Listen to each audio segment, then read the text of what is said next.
आवाज news true voice. आदाब नाज़रीन, आवाज न्यूज चैनल पर आपको खुशामदीद। TNGO BC एम्प्लॉयज वेलफेयर के रियासती सदर के तौर पर मुत्तफ़िक़ा तौर पर मुंतखब होने वाले रेवंत तप्पा ने ये साबित किया कि पसमानदगी कामयाबी की राह में रुकावट नहीं। LRD के आम मुलाजिम से आगाज करके BC मुलाजिमीन के हुकूक के लिए जद्दोजहद करते हुए नुमाया मुकाम हासिल किया। गरीब तलबा के लिए अम्बली मराकिज़ कायम किए, कंबल तकसीम किए और कई फलाही सरगर्मियों में भी हिस्सा लिया। मुताद्दिद तलबा को ग्रुप 1 ऑफिसर बनाने में मदद दी और रूहानी सरगर्मियों में भी पेश रहे। रेवंत तप्पा की जिंदगी गरीब BC तलबा की खिदमत के लिए वक्फ है। इनकी कामयाबी सबके लिए मिसाल है। అన్న ఆవాజ్ ఛానల్ తరపున మీకు అభినందనలు। Thank you. ఒక తెలంగాణలో అత్యంత బ్యాక్వర్డ్ ఏరియా అయిన జూకల్ నియోజకవర్గం అటు తెలంగాణలో డెవలప్ కాలేదు, అటు మహారాష్ట్ర బార్డర్ నుండి డెవలప్ కానీ అత్యంత బ్యాక్వర్డ్ ఏరియా నుంచి మీ ప్రస్తావన మొదలై విద్యాభ్యాసం ఎల్లారెడ్డి అది కూడా ఒక బ్యాక్వర్డ్ ఏరియా అయ్యింది। ఇప్పుడు TNGO రాష్ట్ర అధ్యక్షుడిగా మీరు బీసీ వెల్ఫేర్ డిపార్ట్మెంట్ ఉద్యోగుల డిపార్ట్మెంట్ అధ్యక్షులుగా ఎన్నికైనరు। అసలు ఎక్కడ కూడా పొంతనలేని ప్రస్తావన, కానీ మీ మూలాలు పొంతనలేని బ్యాక్వర్డ్ ఏరియా, అలాంటి బ్యాక్వర్డ్ ప్రాంతం నుంచి వచ్చి ఇంత ఉన్నత శిఖరాలు అధిరోహించిండ్రు। దీని గురించి మీరు ఏం మాట్లాడుతున్నారు? నిజంగా మీరు అన్నట్టు అది పూర్తిగా వెనుకబడిన నియోజకవర్గం, కామారెడ్డి జిల్లాలోని జుక్కల్ నియోజకవర్గం అనేది పూర్తిగా వెనుకబడిన ప్రాంతం। అది మాది జుక్కల్ నియోజకవర్గంలోని బిచ్కుంద మండల్ హెడ్ క్వార్టరు, నేను పుట్టింది అక్కడనే కాబట్టి మాకు బిచ్కుందాకి మహారాష్ట్ర 20 కిలోమీటర్ దూరం ఉంటుంది, మన కర్ణాటక ఒక 20 కిలోమీటర్ దూరం ఉంటుంది। మేము మధ్యలో ఉంటాం కాబట్టి మాకు నా మదర్ టంగ్ అనేది కన్నడ, నాకు తెలుగు, కన్నడ, మరాఠీ, హిందీ భాషలు అంటే చాలా క్లియర్గా మాట్లాడగలుగుతాము। అలాగే అక్కడి నుంచి మీరు అన్నట్టు ఈ మారుమూల గ్రామం నుంచి బిచ్కుంద మండల్ నుంచి ఉద్యోగరీత్యా మా నాన్న ఉద్యోగరీత్యా ఎల్లారెడ్డికి రావడం జరిగింది। ఎల్లారెడ్డిలో విద్యాభ్యాసము JBS ఫస్ట్ క్లాస్ నుంచి దాదాపు 9th క్లాస్ వరకు కూడా ఎల్లారెడ్డిలో మన ప్రభుత్వ స్కూల్లో విద్యాభ్యాసం అంతా కొనసాగడం జరిగింది। మరి ఇట్లా ఇంత బ్యాక్వర్డ్ ఏరియా నుంచి మీకు అలాంటి ఉన్నత శిఖరాలకు అధిరోహించడానికి మీకు స్ఫూర్తినిచ్చిన అంశాలు ఏంటి అన్న? నాకు స్ఫూర్తినిచ్చిన అంశం ఏంటి అంటే, నాకు స్ఫూర్తినిచ్చిన నాయకుడు కానీ స్ఫూర్తినిచ్చిన అభిమాన నాయకుడు కానీ ఎవరున్నారంటే మా నాన్ననే నాకు స్ఫూర్తి। మా నాన్న నాన్ కరప్టివ్గా ఉండి, మా నాన్న పేరు మారుతప్ప, హాస్టల్ వెల్ఫేర్ ఆఫీసర్గా అప్పుడు ఉద్యోగం నిర్వహించడం జరిగింది। విధి నిర్వహణలో భాగంగా ఆయన నిర్వహించే ఆయన ఎంత పకడ్బందీగా విధి నిర్వహణలో ఉంటాడు అనేది ఆయన క్రమశిక్షణ అవన్నీ చూసే నేను నేర్చుకోవడం జరిగింది। నాకు మా నాన్ననే స్ఫూర్తి, ఆయన స్ఫూర్తి వల్లనే నేను ఈరోజు ఈ స్థాయికి ఎదగడం జరిగింది। TNGO అధ్యక్షుడిగా గెలుపొందారు। మరి మీరు ఇచ్చిన హామీలు నెరవేర్చే క్రమంలో మీరు ఎక్కడ దాకా వచ్చిందన్న? యాక్చువల్గా ఏంటంటే గత ఒక 2 నెలల కింద ఆగస్టులో నాకు TNGO అంటే BC వెల్ఫేర్ డిపార్ట్మెంట్ స్టేట్ ప్రెసిడెంట్గా యునానిమస్గా ఎన్నుకోవడం జరిగింది। ముఖ్యంగా మా వాళ్ళు 33 జిల్లాల నుంచి మా మినిస్ట్రియల్ స్టాఫ్ అందరు కూడా TNGO సెంట్రల్ యూనియన్కు రావడం జరిగింది। అక్కడ అందరూ 33 జిల్లాల నుంచి కూడా వచ్చి నా మీద నమ్మకంతో ఈయన ఉంటే, రేవంత్ ఉంటే బాగుంటుంది, అధికారులతో మంచిగా మాట్లాడతాడు, చేస్తాడు, మా సమస్యలు పరిష్కారం అవుతాయి। గత ఒక 10 years నుంచి మాకు బాడీ లేదు, ఒక యూనియన్ అనేది లేదు, ఒక్క సమస్య కూడా పరిష్కారం కాలేదనే ఉద్దేశంతో నా మీద నమ్మకంతో 33 జిల్లాల నుంచి వచ్చిన మా సోదరులు ఎవరైతే ఉన్నారో వాళ్ళందరూ కలిసి ఏకగ్రీవంగా నన్ను ఎన్నుకోవడం జరిగింది। వాళ్ళందరి కూడా సమస్యలు క్రమక్రమంగా TNGO నాయకత్వం జగదీష్ అన్న, ముజీబ్ అన్న నాయకత్వంలో నేను వాళ్ళ సమస్యల్ని పరిష్కరిస్తానని తెలియజేస్తున్నాను। ఉద్యోగుల ప్రధాన సమస్యలైన పెన్షన్, స్కేల్ పెరగడం, ఉద్యోగాలంతా PLC, ఈ 3 సమస్యల గురించి మీదైన కోవలో మీరు ఏమి కృషి చేస్తున్నారు? నేను యాక్చువల్గా 5 డిఏలు ఈ గత ప్రభుత్వం నుంచి ఏదైతే బీఆర్ఎస్ ప్రభుత్వం నుంచి పెండింగ్లో ఉన్న డిఏలతో పాటు ఈ ప్రభుత్వం వచ్చిన తర్వాత 2 సంవత్సరాలుగా డిఏలు మొత్తం కలిపి ఒక 5 పెండింగ్లో ఉన్నాయి. అలాగే పిఆర్సీ కూడా పెండింగ్లో ఉంది. ఇవన్నిటినీ మా సెంట్రల్ కమిటీ, కేంద్ర కమిటీ మొన్న ఆదేశాలు ఇవ్వడం జరిగింది. వాళ్ళ సూచనల మేరకే ఏ నిర్ణయం తీసుకోవాలన్నా వాళ్ళ సూచనల మేరకే వాళ్ళు ఏ కాల్ ఇచ్చినా మేము 33 జిల్లాలో ఉన్న బీసీ సంక్షేమ శాఖలో ఉన్న మినిస్ట్రియల్ స్టాఫ్ కూడా మేము వాళ్ళు ఏ నిర్ణయానికి అయినా కట్టుబడి ఉండి సిపిఎస్ను రద్దు చేసే వరకు పోరాడతామని తెలియజేస్తున్నాం. ఉద్యోగుల్లో సమన్వయం సాధించడానికి మీరు చేస్తున్న కృషి ఏమిటి అన్న? ఉద్యోగులు అంటే మా దగ్గర ఉద్యోగులందరూ ఒకే తాటిపైన ఉంటారు. మ్యాక్సిమం అందరూ ఒక 1%, 2% కొంచెం అటు ఇటుగా ఉన్న ప్రతి ఉద్యోగి కూడా వాళ్ళ నియమ నిబంధనలకే ఉద్యోగులు, అవుట్సోర్సింగ్ ఉద్యోగులు, కాంట్రాక్ట్ ఉద్యోగుల గురించి మీరు వాళ్ళకు న్యాయం చేస్తా అని చెప్పి ఎన్నోసార్లు చెప్పిండ్రు. ఆ దశగా మీరు చేపట్టిన చర్యలు ఏమిటి? యాక్చువల్గా మా అవుట్సోర్సింగ్ ఉద్యోగులకు ప్రతీ నెల జీతాలు ఇవ్వాలనేది ఒక నిబంధన ఉంది. ఆ ప్రతీ నెల జీతాలు రాక వాళ్ళకు చాలా సమస్యలు రావడం జరుగుతుంది. అవుట్సోర్సింగ్ ఉద్యోగులకు ప్రతీ నెల జీతాలు వాళ్ళ టాంచనంగా ఏజెన్సీలను కాకుండా నేరుగా ప్రభుత్వ ఖజానా నుంచే వాళ్ళకు నేరుగా వాళ్ళ అకౌంట్లో వేస్తే బాగుంటుంది. ఎందుకంటే అవుట్సోర్సింగ్ ఉద్యోగులు కూడా మాతో పాటు సమానంగా పనిచేస్తారు కాబట్టి వాళ్ళకు ప్రతీ నెల మాకు ఏ రకంగా అయితే ప్రభుత్వ ఉద్యోగులకు నెల ఫస్ట్ రోజు ఏ రకంగా అయితే ఉద్యోగులకు జీతాలు వస్తాయో అవుట్సోర్సింగ్ ఉద్యోగులకు కానీ ఈ రెగ్యులర్ మన ఏంది కాంట్రాక్ట్ ఉద్యోగులకు కానీ ప్రతీ నెల మొదటి తారీఖునే జీతాలు ఇవ్వవలసిందిగా మేము కోరుతున్నాం. అన్న ఒకటి ముఖ్యమైన క్వశ్చన్ అడుగుతున్నా.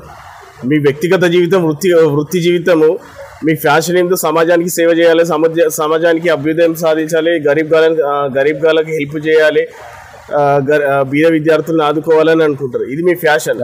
మీ ప్రొఫెషనల్ ఏమో ఒక గవర్నమెంట్ ఉద్యోగి. పొద్దున 9 గంటలకు పంచగొడితే సాయంత్రం 6 గంటల దాకా మళ్ళీ పంచగొట్టాలి. ఈ రెండింటిని ఎట్లా కోఆర్డినేషన్ చేస్తుంటారు? యాక్చువల్గా ఏంటంటే మా నాన్న 2020లో ఆమె ఉద్యోగంలోకి రావడం జరిగింది.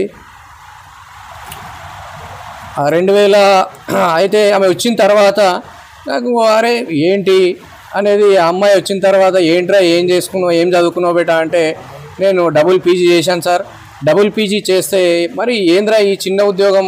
ఆమె గ్రూప్ 4లో రావడం జరిగింది. ఆమె గ్రూప్ 4లో వస్తే సెలెక్ట్ కావడం జరిగింది. కొత్తగా అప్పుడే వచ్చింది. అరే ఏంట్రా డబుల్ పీజీ ఉంది, చిన్న ఉద్యోగం, నీ పీజీకి తగ్గట్టు ఈ ఉద్యోగం సరిపోదు సార్. నేను గ్రూప్ 2 చదువుతా అంటే గ్రూప్ 2 వద్దు బేటా, గ్రూప్ 1 చదువు. ఎందుకంటే ఆల్రెడీ నేను ఎగ్జామ్స్ రాసిన, నీకు నేను దగ్గరుండి నీకు అన్నీ ప్రిపేర్ చేపిస్తా. లేదు సార్ నా సైన్స్ సబ్జెక్ట్ కదా, మరి సోషల్ ఇబ్బంది అవుతుంది కదా అంటే నీకు ఎందుకు బేటా నేను చేపిస్తా అని చెప్పేసి ప్రతిదీ ఆమెకు ఆన్లైన్లో క్లాసెస్, కొంచెం ఆ క్లాసెస్ ఈ క్లాసెస్, జాగ్రఫీ కానీ హిస్టరీ కానీ క్లాసెస్ వినిపిస్తూ, అలాగే నెట్లో ఉన్న డాటా మొత్తం దాదాపు 18 సబ్జెక్ట్స్ ఉంటాయి గ్రూప్ 1లో. ఆ 18 సబ్జెక్ట్ కూడా నా దగ్గరనే కూర్చోబెట్టుకొని ఇటు ఆమె విధి 10:30కి ఆమె వస్తే కంపల్సరీగా నా దగ్గరనే నా పక్కనే కూర్చోబెట్టుకొని ఆమెకు రోజు అకౌంట్ సెక్షన్తో పాటు ఆమె సెక్షన్ మొత్తం నిర్వహించి ఆమెకు ఎటువంటి ప్రాబ్లం, డిపార్ట్మెంట్ కానీ ఎవరికి ఎటువంటి ప్రాబ్లం రాకుండా ఆమెకు 18 సబ్జెక్టులను డైలీ ఒక 4-5 సబ్జెక్టులను ఒక సిలబస్ కాపీని చేతిలో పట్టుకొని రోజు ఇంత సబ్జెక్టు 4 ఇయర్స్గా ఆమె కష్టపడి 3 టైమ్స్ ఆమె ప్రిలిమ్స్ క్వాలిఫై కావడం జరిగింది. 3 టైమ్స్ మెయిన్స్ కూడా ఒకసారి క్వాలిఫై కావడం జరిగింది. ముఖ్యంగా ఆమె హార్డ్ వర్క్ అనేది చాలా ఇంపార్టెంట్. ఆమె గురించి చెప్పాలంటే నిజంగా ఆమె ఒక సరస్వతి తల్లే. ఆ సరస్వతి తల్లి రూపంలో ఉన్న గాయత్రీదేవి ఆమె నిజంగా చెప్పాలంటే ఆమె ఉన్న కాన్ఫిడెన్స్ ఏదైతే ఉందో ఆ కాన్ఫిడెన్స్నే నేను పట్టుకొని, నువ్వు కోవిడ్ బేటా, నీకెందుకు, నువ్వు చదువుకో మంచిగా, నువ్వు ఎట్టి పరిస్థితుల్లో నువ్వు ఒక డిస్ట్రిక్ట్ ఆఫీసర్ అవుతావు లేదా ఒక డిప్యూటీ కలెక్టర్ అవుతావు అనేది ఆమెకు మోటివేట్ చేసి ఆమెకు గట్టిగా చెప్పి ఆమె కూడా దాదాపు నేను చెప్పినట్టు విని 18 గంటల పాటు, నిజంగా చెప్పాలంటే ఆమెకు హ్యాట్సప్ చెప్పాలి, 18 గంటల పాటు ఆమె చదివి ఆమె ఈరోజు నిజంగా చెప్పాలంటే మన సీఎం గారి ప్రోగ్రాం రోజు సాటర్డే రోజు నేను కూడా ఆమెతో పాటు వెళ్ళడం జరిగింది. సీఎం గారి చేతుల మీదుగా ఆమె అపాయింట్మెంట్ ఆర్డర్ తీసుకోవడం జరిగింది. ఏఈఎస్గా ఎక్సైజ్ సూపరింటెండెంట్గా, అసిస్టెంట్ ఎక్సైజ్ సూపరింటెండెంట్గా ఆమె గ్రూప్ 1 ఒక ఉద్యోగం సాధించి ఇప్పుడు ఆమె తరతరాలు కూడా ఆమెకు గుర్తుండేలాగా ఒక ప్రిపేర్ చేయడం జరిగింది. అన్న ఇంకోటి ఎన్నో సేవా కార్యక్రమాలు చేస్తారు, సమాజ సేవా కార్యక్రమాలు ఎక్కువ చేస్తారు. అంబలి కేంద్రాలు నడిపించారు, బ్లాంకెట్స్ పంచారు. ఇవన్నీ చేస్తుంటే ఖర్చు వస్తుంది, కష్టం వస్తుంది. దీన్ని మీరు ఖర్చు కష్టం అని అనుకుంటలేరు? యాక్చువల్గా నేను బ్లాంకెట్స్ మిషన్ బ్లాంకెట్ అనేది ఒక కార్యక్రమం తీసుకోవడం జరిగింది. ఎస్సీ ఎస్టీ పిల్లలకు అనేది సెంట్రల్ గవర్నమెంట్ నుంచి ఫండ్స్ వస్తాయి, బీసీ హాస్టల్ పిల్లలకు సెంట్రల్ గవర్నమెంట్ నుంచి ఫండ్స్ రావు, స్టేట్ గవర్నమెంట్ నుంచి ఫండ్స్ వస్తాయి. కాబట్టి మనకేంటంటే స్టేట్ గవర్నమెంట్ నుంచి ఫండ్స్ వస్తాయి. ఆ స్టేట్ గవర్నమెంట్ బ్లాంకెట్స్ ఇచ్చే పరిస్థితి లేదు. అప్పుడు 8-9 డిగ్రీస్ ఉంటే నేను ఏం చేసిన, బీసీ డాక్టర్స్ అసోసియేషన్ అనేది మనది నిజామాబాద్ జిల్లాలో బీసీ డాక్టర్స్ అసోసియేషన్ ఉంది, చాలా ఉన్నాయి. బీసీ లాయర్స్ అసోసియేషన్ ఉంది, బీసీ జర్నలిస్ట్ అసోసియేషన్ ఉంది, బీసీ అడ్వకేట్స్ అసోసియేషన్ ఉంది. అట్లా అన్ని రకాల వింగ్లలో డిపార్ట్మెంట్లలో జడ్పీలో కానీ పంచాయత్ డిపార్ట్మెంట్ కానీ ప్రతి డిపార్ట్మెంట్లో కమర్షియల్ ట్యాక్స్ ఉంది, కమర్షియల్ ట్యాక్స్లో బీసీ అసోసియేషన్ ఉన్నాయి. కాబట్టి అందరూ దాదాపు ఒక 70 డిపార్ట్మెంట్లలో నా అసోసియేషన్ ఉంది. ఆ అసోసియేషన్ వాళ్ళతోనే నేను కోఆర్డినేషన్ చేసుకొని రెగ్యులర్గా ప్రగతి భవన్ అని నిజామాబాద్లో దాదాపు ఎవ్రీ మండే ప్రజావాణి కార్యక్రమానికి ఒక 2000 మంది ప్రజావాణి కార్యక్రమానికి వస్తే వాళ్ళందరికీ కూడా దాదాపు మినరల్ వాటర్తో పాటు ఆ 2000 మందికి అంబలి కార్యక్రమం అనేది పెట్టడం జరిగింది. అదంతా ఏంటి అంటే ప్రతి మండే ఒక డిపార్ట్మెంట్, ఒకరోజు కోఆపరేటివ్ డిపార్ట్మెంటు, ఒకరోజు కలెక్టరేట్ డిపార్ట్మెంటు, ఒకరోజు రెవెన్యూ డిపార్ట్మెంటు, అట్లా ఎవ్రీ మండే ఒక్కొక్క రోజు కోఆర్డినేషన్ చేసి అన్న 2-3 వేల రూపాయలు అవుతుంది, మీరు ఈ మండే పెట్టుకోండి, ఇంకో మండే మీరు పెట్టుకోండి. అలా 70 డిపార్ట్మెంట్లకు అట్లా జూన్ 15th వరకు కూడా, మార్చి నుంచి మొదలు పెడితే ఎండలు వస్తే జూన్ 15th వరకు కూడా ఈ రకంగా కోఆర్డినేషన్ చేస్తూ అంబలి కార్యక్రమం కానీ వాటర్ కానీ ఎవ్వరు వచ్చినా అక్కడ దూరం నుంచి సుదూర ప్రాంతాల నుంచి అప్పుడు ఉమ్మడి జిల్లా ఉన్నప్పుడు రావడం జరుగుతుంది. అలాగే కామారెడ్డి జిల్లాలో కూడా ప్రజావాణి కార్యక్రమానికి ఈ వాటర్ కానీ మంచినీటి సౌకర్యం కానీ అంబలి సౌకర్యం కానీ ఏర్పాటు చేయడం జరిగింది. కేంద్ర ఓబీసీ మంత్రి రామదాస్ గారి దగ్గర పోయి మీరు అంతరాజ్ గారి దగ్గరికి వెళ్ళి ఏదో వినతి పత్రం ఇచ్చిన ఏ అంశం పైన? యాక్చువల్గా మాది ఓబీసీ అంటే సెంట్రల్ గవర్నమెంట్ కింద వస్తే మనది బీసీలు అందరూ ఓబీసీ కిందికి వస్తుంది. బీసీ ఉద్యోగుల సమస్యలు ఏవైతే ఉన్నాయో ఓబీసీ కిందికి వస్తుంది కాబట్టి సెంట్రల్లో ఓబీసీ అంటారు.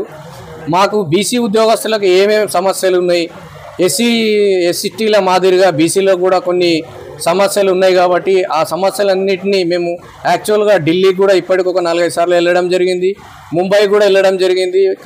మేము మోడీ గారిని కూడా 2-3 సార్లు పార్లమెంట్లో కలవడం జరిగింది. ఆర్ కృష్ణయ్య గారి ఆధ్వర్యంలో, మన జాజుల శ్రీనివాస్ గౌడ్ గారి ఆధ్వర్యంలో నేను పార్లమెంట్లో కూడా నేను కలవడం జరిగింది. అలాగే మహాసభ ఓబీసీ మహాసభ ముంబైకి ఒక 4-5 సార్లు వెళ్ళడం జరిగింది. అక్కడ కూడా బీసీ ఉద్యోగస్తులకు ఏవైతే ప్రాబ్లమ్స్ ఉంటాయో ఆ ప్రాబ్లమ్స్ అన్నిటినీ ఆ సభ ద్వారా ఈ పార్లమెంటు దృష్టికి తీసుకెళ్లడానికి అనేక రకాల సమస్యల్ని ఈ హంసరాజ్ గంగారాం గారి ఇంటికి నాగపూర్కు వెళ్ళడం జరిగింది. ఆ నాగపూర్లోనే చాలా బాగా మాకు రిసీవ్ చేసుకోవడం జరిగింది. ఆయన సెంట్రల్ హోమ్ మినిస్టర్ ఉండే, అప్పుడు రిసీవ్ చేసుకొని మాకు అన్ని రకాలుగా మాకు సహాయ సహకారాలు అందించండి. అట్లనే ఢిల్లీకి వెళ్ళడం జరిగింది. ఢిల్లీలో కూడా మాకు ఆయన్నే ఈ మోడీ గారి అపాయింట్మెంట్ను కూడా ఇప్పించడం జరిగింది. మీరు ఒకటే ఈ ఒక్క సంఘంలోనే కాకుండా 3-4 సంఘాలలో కూడా ఉన్నారు. 3-4 సంఘాల్లో వండుకుంటా వీటి అన్నింటినీ ఎలా సమన్వయం చేస్తున్నారు, ఈ సేవా కార్యక్రమం ఎట్లా చేస్తున్నారు? ఇలాంటి చేస్తున్నప్పుడు మీకు ఒత్తిడికి లోను గారా? యాక్చువల్గా ఏంటంటే నేను ఇప్పుడు BC welfare department ministerial staff state ప్రెసిడెంట్గా ఒక వృత్తి ధర్మాన్ని నిర్వహిస్తున్నాను. అలాగే BC employees association state general సెక్రటరీగా అదొక వృత్తి ధర్మాన్ని నిర్వహిస్తున్నాను. అలాగే దాదాపు నా చేతి కింద ఒక 2-3 లక్షల మంది ఉద్యోగస్తులు కూడా ఉంటారు. అలాగే మళ్ళీ ఇప్పుడు తెలంగాణ ఉద్యోగుల సంఘం జిల్లా అధ్యక్షునిగా, కామారెడ్డి జిల్లా అధ్యక్షునిగా కూడా నిర్వహిస్తున్నాను. ఇక రకరకాలుగా అన్ని రకాలుగా ఉన్న నాకు విధి నిర్వహణలో ఎప్పుడు పని ఉంటుంది కాబట్టి నాకు ఎప్పుడు ఒత్తిడి అనేది ఏమి ఉండదు. నాకు రెగ్యులర్ ప్రాసెస్సే ఉంటుంది కాబట్టి నేను దాదాపు 25 ఇయర్స్గా నేను ప్రజలలో మమేకమై ఉద్యోగస్తులతో మమేకమై నేను ఏ పని ఉన్నా అరే రేవంత్ అన్న ఉన్నాడు కలెక్టరేట్కి వెళ్తే ఆయన పని చేసి పెడతాడు అనే ధైర్యంతో చాలా పెద్ద ఎత్తున అభివృద్ధి చెందడం జరిగింది. దానివల్లనే ఆధ్యాత్మికంగా ముందుకు వెళ్ళడం జరుగుతుంది. ఇంకోటి టీఎన్జిఓలో ఉద్యోగుల కొరత తక్కువ ఉంది, పని భారం ఎక్కువ అవుతుంది అంటారు. ఈ సమస్యను మీరు ఎట్లా అధిరోహిస్తారు? యాక్చువల్గా ఏంటంటే 10 సంవత్సరాల్లో బీఆర్ఎస్ గవర్నమెంట్ ఎప్పుడైతే వచ్చిందో మన తెలంగాణను తెచ్చుకున్న ప్రభుత్వాన్ని తెలంగాణను సర్వనాశనం చేసిందనడంలో చింతించడంలో తప్పులేదు. యాక్చువల్గా ఏంటంటే అసలు 33 జిల్లాలలో ఉన్న స్ట్రెంత్నే దాన్ని డివైడ్ చేసిండు. కొత్త ఉద్యోగాలను నియమించలేదు. ఆయన కరీంనగర్ జిల్లా 4 విభాగాలుగా విభజించిండు. ఇక్కడున్న స్ట్రెంత్నే ఇద్దరు అక్కడ వేయడం జరిగింది. ఆదిలాబాద్ను 4 చేసిండు, మహబూబ్ నగర్ను 4 జిల్లాలు చేసిండు, వరంగల్ను 4 జిల్లాలు చేసిండ్రు. అట్లా ఆ రకంగా చేసి ఉద్యోగుల మీద బాగా ప్రెషర్ కావడం జరిగింది. అసలు యాక్చువల్గా ఏంటంటే క్యాడర్ స్ట్రెంత్ అనేది చాలా ఇంపార్టెంట్ ఉద్యోగులకి. ఒక డిపార్ట్మెంట్కి ఒక క్యాడర్ స్ట్రెంత్, ఒక డిస్ట్రిక్ట్ ఆఫీసరు, ఒక డిబిసిడిఓ ఎవరెవరైతే ఉంటారో ఆ క్యాడర్ స్ట్రెంత్ అనేది చాలా ఇంపార్టెంట్. ఇప్పుడు కొత్త మండలాలు ఇచ్చిండు. ఆ మండలాలు ఇచ్చిండు ఎక్కడున్నాయంటే అది రైతు వేదికలలో నిర్వహిస్తున్నాడు. అంత పెద్ద మండలాలు ఉన్నాయి, గవర్నమెంట్ ఉంది, ఇంత పెద్ద గవర్నమెంట్ ఉంది, మన ఇంత పెద్ద వ్యవస్థ ఉన్నప్పుడు రైతు వేదికలలో నిర్వహించడం ఏంటి? దానికి తహసీల్దార్ పోస్ట్ లేదు, అక్కడ సూపరింటెండెంట్ పోస్ట్ లేదు, ఆర్ఐ పోస్ట్ లేదు, అక్కడ ఉన్న సీనియర్ అసిస్టెంట్ పోస్ట్ లేదు, ఎవ్వరు లేదు. అది ఎంపీడీఓ పోస్ట్ లేదు. ఒక మండలి ఇస్తే ఆ మండలి కావాల్సిన వ్యవస్థ ఇవ్వాలి కదా. ఇష్టం ఉన్నట్టు మండలాలు విభజించేసిండు, ఇష్టం ఉన్నట్టు ఆర్డీఓలు ఇచ్చిండు, మన రెవెన్యూ డివిజన్లు ఇచ్చేసిండ్రు, ఇష్టం ఉన్నట్టు జిల్లాలు ఇచ్చేసారు. కానీ దానికి తగ్గట్టు క్యాడర్ స్ట్రెంత్ లేక ఉన్న ఉద్యోగుల మీద భారం పడుతుంది కాబట్టి చాలా ఇబ్బంది పాలవుతుంది. కాబట్టి నియమించాలి. గ్రూప్ 4 ద్వారా చాలామంది ఉద్యోగులు నియమించవలసిన అవసరం ఎంతైనా ఉంది. మీరు ఆ దిశగా మీరు చేపడుతున్న చర్యలు ఏంటి? మేము కూడా ప్రభుత్వాన్ని డిమాండ్ చేస్తున్నాము. గ్రూప్ 4 ద్వారా కూడా ఉద్యోగాలు దాదాపు ఒక 20 నుంచి 30 వేల ఉద్యోగాలు నియమిస్తే, ప్రతి డిపార్ట్మెంట్లో కూడా క్యాడర్ స్ట్రెంత్ వారికి ఉద్యోగాలు నియమిస్తే ఉన్న ఉద్యోగాల మీద భారం తగ్గుతుంది అనేది మా అభిప్రాయం. మీరు ఇన్ని చేస్తారు, ఇటు ఆధ్యాత్మిక కార్యక్రమాలు, అటు వృత్తిలో వ్యక్తిగత ఫ్యాషన్ కోసం సమాజంలో గరీబ్గాలకు బ్లాంకెట్లు పంచడం, అంబలి కేంద్రాలు నిర్వహించడము, మరి బీసీ వెల్ఫేర్గా మీ బీసీలో ఉన్న అట్టడుగు స్థాయిలో ఉన్న స్థాయి నుంచి ఉన్నత స్థితికి తీసుకురావడం కోసం ఇవన్నీ చేస్తూ మీ ఫ్యామిలీని మీరు ఎలా లీడ్ చేస్తారు, సమన్వయం చేస్తారు? మీ కుటుంబ సభ్యులు ఏమనుకోరా? యాక్చువల్గా నేను నా కుటుంబానికి కంపల్సరీగా నేను టైం కేటాయిస్తాను. టైం అనేది కేటాయించకపోవడం అనేది ఉండదు. కంపల్సరీగా సండే వస్తే మాత్రం కంపల్సరీగా నా కుటుంబ బాధ్యతగా నా కంపల్సరీ ఫ్యామిలీ మెంబర్సే కాబట్టి నేను ఇంత ఫిట్ ఉండడానికి నా భార్యనే కారణం. కాబట్టి నాకు టైం టు టైం ఫుడ్ పెట్టి ఇవ్వడం కానీ, టిఫిన్ కట్టి ఇవ్వడం కానీ, ఏది చేసినా నా ఫ్యామిలీ మెంబర్ ఫస్ట్ ఉంటారు. కాబట్టి నాకు పూర్తి బాధ్యత కంపల్సరీగా పిల్లల మీద కానీ నాకు ఫ్యామిలీ మెంబర్ మీద కానీ ఉంటుంది. నేను నా విధి నిర్వహణలో భాగంగా నేను 9 గంటల నుంచి రాత్రి 7-8 గంటల వరకు నేను విధి నిర్వహణలో ఉన్నా నా కుటుంబ బాధ్యతగా నా కంపల్సరీ బాధ్యత నెరవేరుస్తాను. 100% నేను టైం సండే రోజు మాత్రం నా కుటుంబానికి కేటాయిస్తాను. మీ ఫ్యామిలీ మెంబర్స్ ఎలా చూస్తారన్న? మిమ్మల్ని ఒక స్టేట్ లీడర్గా ఎదిగినారు మీరు. ఇప్పుడు వాళ్ళు ఎలా తీసుకుంటారు మిమ్మల్ని? మీ విజయాన్ని ఎట్లా ఆకాంక్షిస్తారు? విజయాన్ని ఎట్లా ఆస్వాదిస్తారు? విజయాన్ని ఆస్వాదించడంలో ఏం లేదు. వాళ్ళు ఏంటంటే నార్మల్ మంచిగానే నన్ను చూస్తారు. ఏంటంటే గ్రేట్, ఎక్కడ కనిపించినా అన్న నమస్తే అన్న, ఏ టెంపుల్కి పోయినా ఒక విఐపి లాగా ట్రీట్ చేస్తారు. నేను ఎక్కడికి వెళ్ళినా కానీ, ఇప్పుడు మీరు అన్నారు కంటేశ్వర్కి వెళ్ళా కానీ ఫస్ట్ వాళ్ళు పోగానే రిసీవ్ చేసుకుంటారు పంతులు. అరే అన్న వచ్చిండు, కలెక్టర్ అన్న వచ్చిండు, కలెక్టర్ అమ్మ అంటారు. నాకు రిసీవ్ చేసుకోరు, ఫస్ట్ మేడంని రిసీవ్ చేసుకుంటారు. ఆమె కలెక్టర్ అమ్మ వచ్చింది కొంచెం రెస్పెక్ట్ ఇవ్వండి అంటే ఆ రకంగా ఉంటుంది అన్నట్టు. అంటే నేను అంత లేకున్నా, అంటే నేను ఒక స్టేజీలో ఉన్నా కూడా నా వల్ల నా మిస్సెస్కి కానీ నా కుటుంబ సభ్యులకు చాలా పేరు ప్రఖ్యాతులు రావడం జరిగింది. దానివల్ల వాళ్ళు చాలా హ్యాపీ ఫీల్ అవుతారు. ఎక్కడికి వెళ్ళినా ఒక విఐపి ట్రీట్మెంట్ లాగా ఫీల్ అయిపోతారు. మీ గురించి బయట టాక్ ఉందన్న, 199 అడుగులు వేసిండ్రు, ఇంకొక అడుగు వేస్తే పొలిటికల్ ఎంట్రీ అని అంటున్నారు అన్న. మీకు చాలామంది మాట్లాడినారు, మీతో కూడా మేము 4 years నుంచి జర్నీ చేస్తున్నాము, ఒక అడుగు దూరంలో అంటున్నారు. ఆ ఒక్క అడుగు అనేది పొలిటికల్ అంటున్నారు. దాని గురించి మీరు ఏం మాట్లాడతారన్న? పొలిటికల్గా పోయే ఉద్దేశం ఏం లేదు. నాకు యాక్చువల్గా విధి నిర్వహణలో ఉండి ప్రజలకు సేవ చేయడానికి నేను ఉద్యోగంలో ఉంటేనే చాలామందికి సేవ చేయగలుగుతాను. పొలిటికల్గా వెళ్తే మాత్రం 5 సంవత్సరాలు 10 సంవత్సరాల కన్నా ఎక్కువ పనిచేయలేను. ఈ ఉద్యోగ నిర్వహణ ఉంటేనే నాకు చాలామంది గుర్తుపడతారు. అరే అన్న రేవంత్ అన్న కలెక్టరేట్లో ఉన్నాడు, ఏ పని ఉన్నా చేసి పెడతాడు అనేది చాలామందికి ఉంటుంది. నేను నిజామాబాద్లో ఉన్నప్పుడు దాదాపు 16 సంవత్సరాలు కలెక్టరేట్ ఎంప్లాయీస్ ప్రెసిడెంట్గా కూడా చేశాను. ఏదున్నా నా దగ్గరకు వస్తారు. అరే అన్న ఉన్నాడన్న, నా కాన్స్టిట్యున్సీ నుంచి రావడం కానీ, బాన్సోడ కాన్స్టిట్యున్సీ కానీ, ఎల్లారెడ్డిన ఎవరు వచ్చినా రేవంత్ అన్న ఉన్నాడు రాబోయే ఒకసారి కలిసేద్దాం అనేది ఉంటుంది. ఇప్పుడు నేను అదే ప్రజాప్రతినిధి అయినంటే ఒక నియోజకవర్గానికే పరిమితం అయిపోతా. అలా కాకుండా నేను జిల్లా హెడ్ క్వార్టర్లో ఉంటే నాకు 4 కాన్స్టిట్యున్సీలు నా కంట్రోల్లోనే ఉంటాయి. ఎవరు వచ్చినా నేను పని చేయగలుగుతా. నేను ప్రజాప్రతినిధికి వెళ్తే ఒక కాన్స్టిట్యున్సీకే పరిమితం అవుతా. కాబట్టి నాకు అంత రాజకీయం అనేది ఇంట్రెస్ట్ లేదు. ఇదే ఆధ్యాత్మికంగా కానీ ఈ నా విధి నిర్వహణలో భాగంగానే నేను ఏదున్నా నా వర్క్ చేస్తూ మిగతా సేవా కార్యక్రమాలు కానీ ఏ వర్క్ ఉన్నా కలెక్టరేట్లో ఏ పని ఉన్నా ఏ డిపార్ట్మెంట్లో ఉన్నా పని చేయడానికి సిద్ధంగా ఉంది. మీరు చెప్పే మాట, చేసే పని, ఇచ్చే కమిట్మెంట్ మీద నడిచే నడక పొలిటికల్ వైపు వెళ్తుందని అంటారు. మీరు ఒక నిజాన్ని దాచిపెడుతున్నారు, సూర్యుని చీకట్లో దాచిపెడుతున్నారు అనిపిస్తుంది. నేను పొలిటికల్గా అడుగు వేసే ప్రసక్తి లేదు, పొలిటికల్గా పోయడానికి వీలు లేదు. నాకు అడిగిరు ఆల్రెడీ వచ్చి, నాకు బీజేపీ వాళ్ళు అడిగిర్రు వచ్చి, ఆర్ఎస్ఎస్ వాళ్ళు కూడా అడిగిర్రు నాకు ఇట్లా ఉంది, మరి మీరేమైనా పొలిటికల్గా రావడానికి ఏమైనా ఉందా అంటే పొలిటికల్గా రావడానికి లేదు. నేను ఏది ఉన్నా కింగ్ మేకర్గానే ఉండాలనుకుంటున్నాను.